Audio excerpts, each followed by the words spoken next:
Now to brand new information. We're learning about Sunday's arrest of dozens of immigrants by ICE agents. Families were left in tears, screaming and crying as they watched their loved ones bust away, headed to a detention center in Youngstown, Ohio. Now ICE is releasing new details on who was taken into custody and why. Rob Maloney's been digging for answers this afternoon. He joins us now with what he's found out. Rod. Karen, back in February, the Trump administration made a deal with the Iraqi government. And what they were able to do was to get the Iraqi government to take back deportable citizens, Iraqi citizens who are being deported from this country, and to welcome them back home. They hadn't been doing that previously. But tonight there is a major effort, a lot of paper going into a lot of immigration court judges' offices because they're trying to prevent this from happening based on another law. It is all but impossible not to be moved by this highly emotional, gut-wrenching scene yesterday in Detroit. Women screaming, children crying as their loved ones end up marched onto a bus. They exchange goodbyes through a meshed window and a fence. But it's far more complicated than what we see here. All the men on this customs bus are headed to Youngstown, Ohio, and are on what are called final orders of removal, deportations from the government to head back to their homeland, Iraq.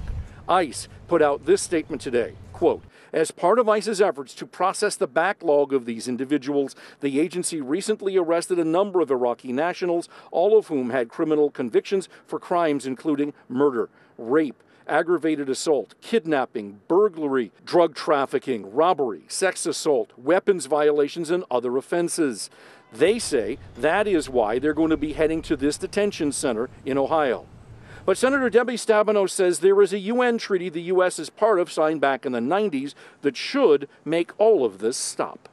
I do think they're very important questions that have to be asked and answered about the direction that they're going in and what happens when we're in a situation where we're targeting people going back into situations where we know there's a high probability that they'll lose their life. Now, the Convention Against Torture is the name of the treaty that the U.S. Senate approved back in the 90s. And that is the law being cited here that many say is being broken, essentially. That these Iraqi Christians are being sent back to a country where they will, in essence, be killed almost immediately upon arrival. And so they're going to fight that in immigration court. And it's going to be very interesting to see how this all turns out.